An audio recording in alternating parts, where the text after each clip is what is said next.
Good morning and welcome to Redeemer Lutheran Church. I'm Pastor Gary Lodeholt. Max Lucado tells a great story about Chippy the parakeet.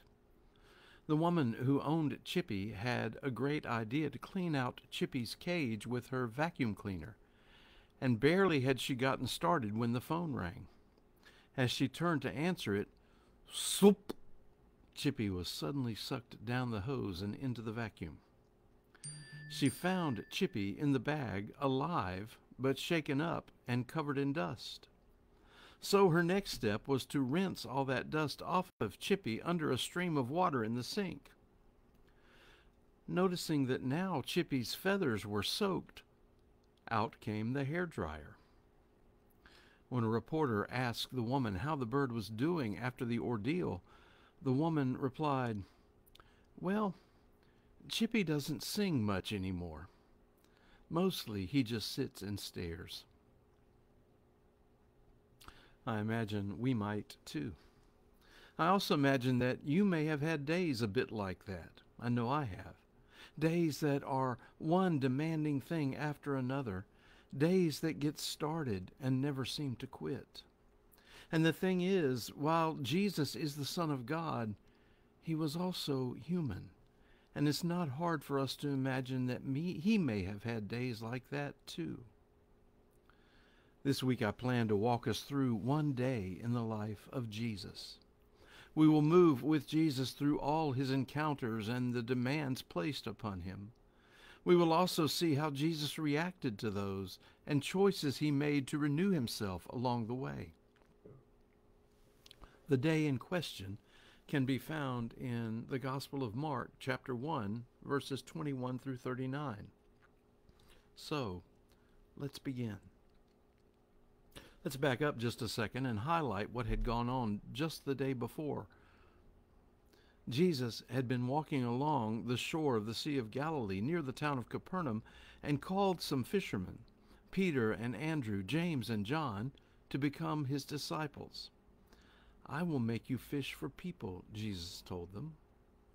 The Bible tells us that they left their nets and followed him.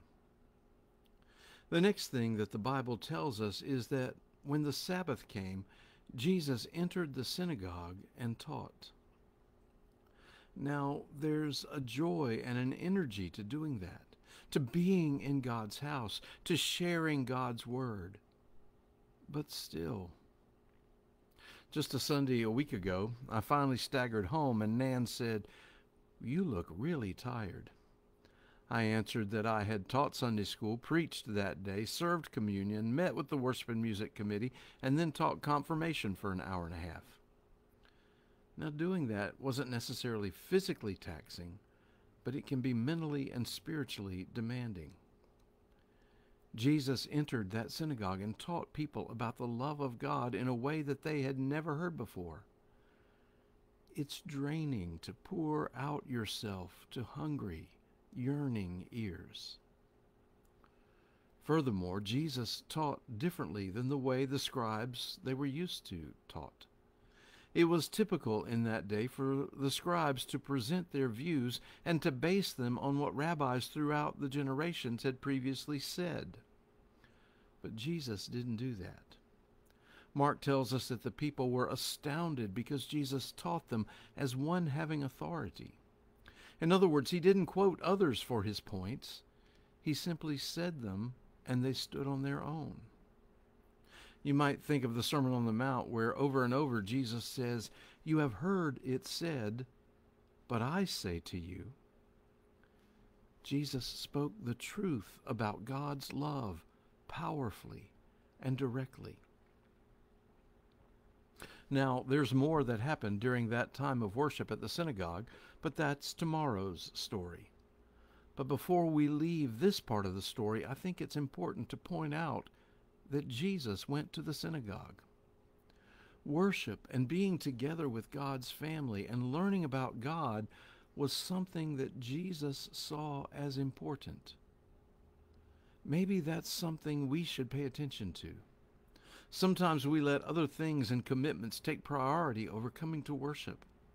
Sometimes attending worship is something to do when we don't have anything better to do.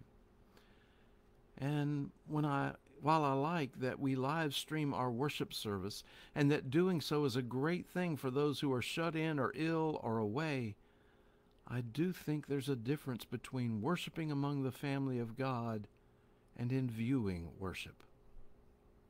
Jesus knew the importance of regular worship among God's family, and he went. That's the thing. Jesus drew strength and support by beginning this demanding, let's try this sentence again. Oh, and that's the thing. Jesus drew strength and support by beginning this demanding day in worship of God. I've been interested recently that if you are buying an appointment calendar, you can get ones, particularly ones for business, that start each week on a Monday instead of Sunday. I refuse. I think it's important that we begin our demanding weeks in worship. I think we need our week to begin on Sunday with worship of God. We begin our week remembering and responding to the most important thing in our lives. Sunday is God's day. So, as we begin looking at one day in the life of Jesus, let's take note first that Jesus began it in worship. Then, fed and nourished by God, he is ready to feed and nourish others.